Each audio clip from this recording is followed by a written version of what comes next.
नमस्कार। लाइव हिंदुस्तान में आपका स्वागत है। मैं हूं प्रमोद मल्लिक और आप देख रहे हैं हमारा खास कार्यक्रम 15 अगस्त की 15 का।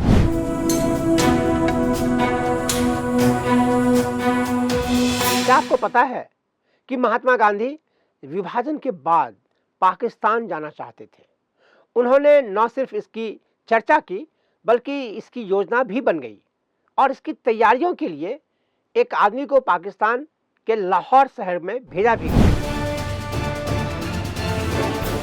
हम आपको बताते हैं विस्तार से कि आखिर हुआ।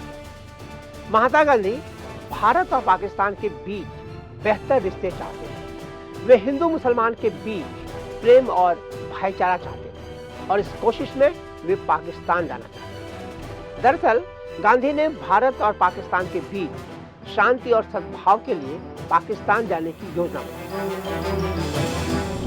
महात्मा गांधी के पोते और the good boatman a portrait of Gandhi and understanding the Muslim mind के लेखक राजमोहन गांधी के अनुसार अगस्त 1947 से ही गांधी पाकिस्तान की यात्रा करना चाहते थे।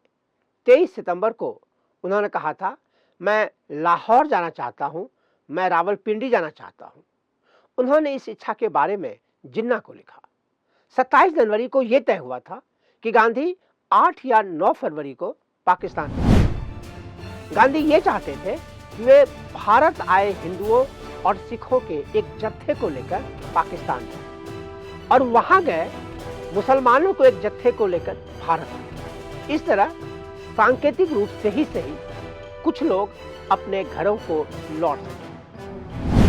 गांधी की ये यात्रा उसको व्यवस्थित करने के लिए सुहरावर्दी जनवरी 1948 के अंत में लाहौर गए और 2 दिन तक वहीं रहे। इस दौरान उन्होंने वहां के अधिकारियों से मुलाकात की और एक सभा को भी संबोधित किया। उनके वापस आने के 2 या 3 दिन बाद ही महात्मा गांधी की हत्या कर दी गई। इस तरह गांधी का प्रयोग हो ही नहीं सका। दरअसल गांधी भारत और पाकिस्तान के बीच किस तरह शांति और सद्भाव चाहते थे उसे इससे भी समझा जा सकता है कि जब भारत सरकार ने पाकिस्तान को उसके हिस्से के 55 करोड़ रुपए और सैन्य उपकरण देने से इनकार कर दिया था तो गांधी जी ने पाकिस्तान के पक्ष में भूख हड़ताल कर दी थी। उस पर भारत सरकार 16 जनवरी को पाकिस्तान को 55 करोड़ रुपए देने का ऐलान करने को बाध्य हुई थी। आउटलुक पत्रिका के लिए लिखे गए अपने एक लेख में राजमोहन गांधी ने लिखा है, अगर गांधी 40 के दशक के अंत और 50 के दशक के शुरू में होते तो भारत और पाकिस्तान के रिश्तों को भारत के पूर्व प्रधानमंत्री अटल बिहारी वाजपेयी के करीबी सहयोगी Sudhindra Kulkarni music of the spinning wheels के लेखक हैं। कुलकर्णी के अनुसार गांधी और जिन्ना के बीच एक सिलसिलेवार बातचीत के बाद गांधी ने भारत के उत्तर पश्चिमी और पूर्वी हिस्से में मुस्लिम बहुल क्षेत्रों में आत्मनिर्णय पर आधारित स्वतंत्र राज्यों के सिद्धांत का समर्थन किया। उन्होंने जिन्ना से कहा था, अगर आप चाहें तो इसे पाकिस्तान करें। इस हद तक कि उन्होंने लाहौर प्रस्ताव को स्वीकार कर लिया। गांधी ने कहा था कि इसलिए मैंने एक रास्ता सुझाया है, अगर बंटवारा करना जरूरी ही है तो 2 भाइयों के बीच बंटवारा होने दो। सुधींद्र कुलकर्णी इसके आगे लिखते हैं, अपनी हत्या से कुछ दिन पहले गांधी ने अपनी प्रार्थना सभाओं में यह घोषणा करने का साहस किया था। उन्होंने कहा था, भारत और पाकिस्तान दोनों ही मेरे देश हैं। मैं पाकिस्तान जाने के लिए पासपोर्ट लेकर नहीं जाऊंगा। हालांकि भौगोलिक और राजनीतिक रूप से भारत 2 भागों में विभाजित है, लेकिन दिल से हम दोस्त और भाई होंगे, एक दूसरे की मदद और सम्मान करने वाले होंगे और बाहरी दुनिया के लिए एक होंगे।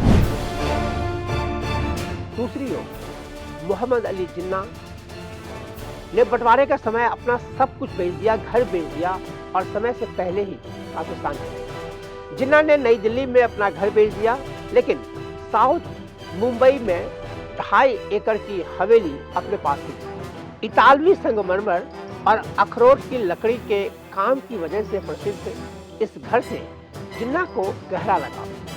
7 अगस्त 1947 को विभाजन से एक हफ्ते पहले जिन्ना वहां से जाते हुए बॉम्बे के तत्कालीन प्रधानमंत्री बीजी खैर को यह कहते हुए संपत्ति की देखभाल करने को कहा कि वो जल्द ही पाकिस्तान से छुट्टी पर वापस आए। लेकिन जिन्ना भी भारत से बेहतर रिश्ते चाहते। मोहम्मद अली जिन्ना ने उस समय के अमेरिकी राजदूत पॉल ऑलिंग से कहा था कि वे चाहते हैं कि पाकिस्तान और भारत के संबंध अमेरिका और कनाडा की तरह। ये संकेत लगभग 9000 किलोमीटर की सीमा साझा करने वाले इन देशों के बीच माल और लोगों की आवाजाही से सहयोग करने की तरह, ताकि दोनों देशों में खुशहाली हो। 22 मई 1947 को डॉन में प्रकाशित एक इंटरव्यू में जिन्ना ने कहा था कि वे पाकिस्तान और भारत के बीच एक दोस्ताना और भरोसेमंद रिश्ता चाहते हैं। उनके अनुसार भारत का विभाजन स्थायी दुश्मनी और तनाव का आधार नहीं था, बल्कि आपसी तनाव का अंत। तो ये था हमारा आज का कार्यक्रम 15 अगस्त की 15 कहानियां। इस कार्यक्रम में हम कल एक बार फिर एक नए एपिसोड के साथ, एक नई कहानी के साथ आपसे रूबरू होंगे और आपको बताएंगे 15 अगस्त के बारे में कुछ खास। तब तक देखते रहिए लाइव हिंदुस्तान। नमस्कार।